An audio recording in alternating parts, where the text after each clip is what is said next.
আসসালামু আলাইকুম, ওয়েলকাম করছি রিয়াসাদ আজিম। ভিন্ন ধর্ম মতাদর্শী যারা শুনছেন সবার প্রতি আন্তরিক কৃতজ্ঞতা। হ্যাটস অফ টু মেহেদী হাসান মিরাজ। বাংলাদেশ দলের মাঠের পারফরমেন্স নিয়ে অনেক আলোচনা হচ্ছে, অনেক সমালোচনা হচ্ছে। মাঠের বাইরে বাংলাদেশ দল, বাংলাদেশ ক্রিকেট বোর্ড নিয়ে অনেক ধরনের রসাত্মক আলোচনা রয়েছে। সেগুলো নিয়ে আলোচনা না করে একদম 22 ইয়ার্সের আলোচনায় যদি যাই, এই একটা ছেলে যার নামটা ধরে, যার ট্যাগলাইনে এই আলোচনাটা করছি, প্রতিদিন অনেক বেশি বিস্মিত করছে। প্রতিদিন তার ইমপ্রুভমেন্ট বাংলাদেশকে এক একটা বিপর্যয়ের হাত থেকে রক্ষা করছে। মেহেদী হাসান মিরাজের এই আলোচনার স্তুতিতে আমি যাব, তবে তার আগে একটু আপনাদের সাথে শেয়ার করে নিই। খেয়াল করে দেখবেন 7 নম্বরে নেমেছেন তিনি। যখন তার 99 রান, ওই সময়টা নবম উইকেটের পতন ঘটলো। তানজিম হাসান সাকিব আউট হয়ে গেলেন, অভিষেক ম্যাচ খেলতে নেমেছেন এবং 40+ একটা ইনিংস খেলেছেন। দারুণ পার্টনারশিপ, 96 রানসের সেই পার্টনারশিপটা নবম উইকেটে ভেঙে গেল। মেহেদী হাসান মিরাজ 99-তে অপরাজিত। হাসান মাহমুদ স্ট্রাইকে।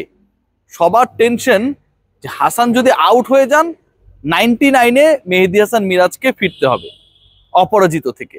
সবার প্রার্থনা বাংলাদেশ দল কত রান করলো, কত রানের লিড নিল সেটা না, কত দ্রুত প্রতিপক্ষকে মাঠে নামিয়ে অল আউট করে বাংলাদেশ চট্টগ্রাম টেস্ট জিতে নিবে সেটা না, মিরাজ যেন সেঞ্চুরি করে। সাউথ আফ্রিকার বিপক্ষে মনে আছে 97 পর্যন্ত করেছিলেন 3 রানের জন্য, গেল বছরের অক্টোবরের ঘটনা, শতক মিস করেছিলেন। সেই মেহেদী হাসান মিরাজ যেন এবারও 90-তে কাটা না পড়েন। মেহেদী হাসান মিরাজ সেঞ্চুরি করলেন, ক্যারিয়ারের দ্বিতীয় শতক। আগেরটা করেছিলেন 8-এ নেমে উইন্ডিজের বিপক্ষে, 4 বছর পর পরেরটা করলেন 7-এ নেমে জিম্বাবুয়ের বিপক্ষে। ঠিক এমন একটা সিচুয়েশনে, যে সিচুয়েশনটা আমি আপনাদের বর্ণনা করলে বুঝতে পারবেন কতটুকু গুরুত্বপূর্ণ ছিল। খেয়াল করে দেখবেন 8ম উইকেটে মেহেদী হাসান মিরাজ এবং তাইজুল ইসলাম, 8ম উইকেটে মেহেদী হাসান মিরাজ এবং তাইজুল ইসলাম, আমি রিপিট করছি, 63 রানে পার্টনারশিপ করেছিলেন। 7 উইকেট চলে যাওয়ার পরের ঘটনা। এবং 8 উইকেট যখন চলে গেল, এই পার্টনারশিপটা যখন ভাঙলো, 8ম উইকেটে মিরাজ এবং তাইজুলের 63 রানে পার্টনারশিপ ভাঙার পর 9ম উইকেটে তানজিম সাকিব, অভিষিক্ত, তার সাথে মেহেদী হাসান মিরাজ করলেন 96 রানে পার্টনারশিপ।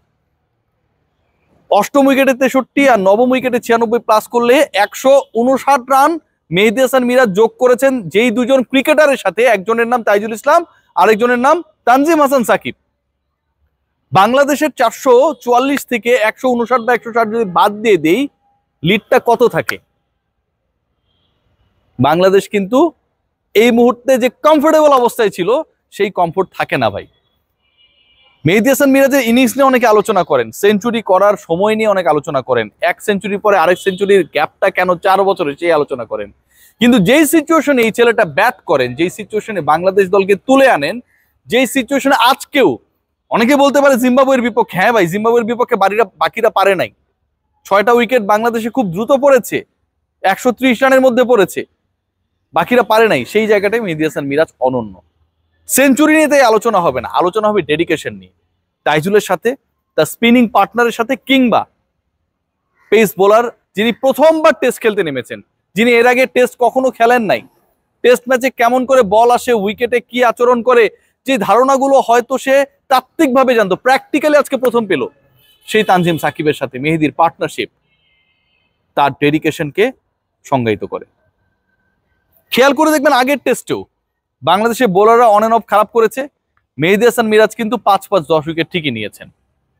আগের টেস্টে 10 উইকেট, পরের টেস্টে সেঞ্চুরি। এর থেকে ভালো আর কি হতে পারে? এর থেকে ডেডিকেশন, এর থেকে চেষ্টা, অধ্যবসায় আর কি হতে পারে? এই একজন ক্রিকেটার যিনি বাংলাদেশের, আরেকটু যদি পেছনে চলে যায়, সবশেষে টেস্ট জিতলো রাওয়ালপিন্ডিতে পাকিস্তানের এগেনস্টে, সেখানটাও 2 টেস্টে নিয়েছিলেন 10 উইকেট।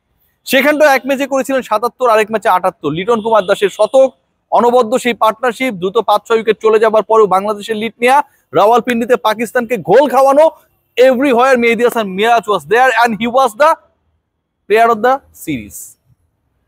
টি-20তে খেয়াল করবেন সবশেষ যে আসরটা হয়ে গেল বিপিএল, সেই বিপিএল এর টুর্নামেন্টে সেরা ক্রিকেটার ওই মেহেদী হাসান মিরাজ, যাকে আমরা টি-20তে ব্রাত্য ভাবি। আমরা টি-20 প্রপার ক্রিকেটার খুঁজে পাই না, কিন্তু মিরাজকে আমরা হিসাবেও রাখি না। সেই মিরাজ বিপিএল এর টুর্নামেন্টের সেরা ক্রিকেটার।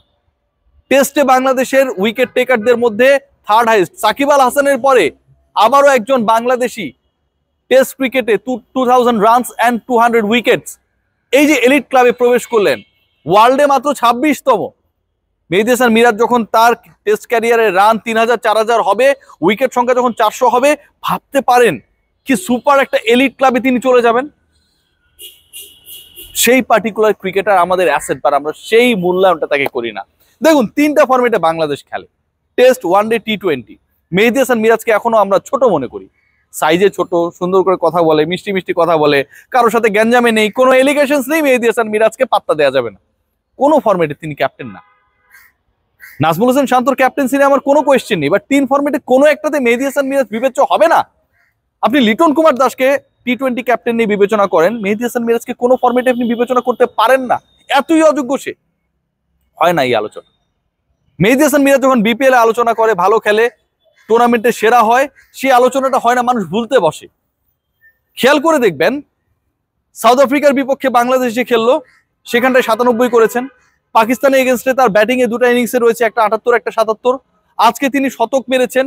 মাঝখানে বাংলাদেশ যখন খেলেছে ওয়েস্ট ইন্ডিজে গিয়ে, সেখানটায় তার 40+ 2টা ইনিংস ছিল, একটা 30+ ছিল, উইকেট তো পেয়েছে।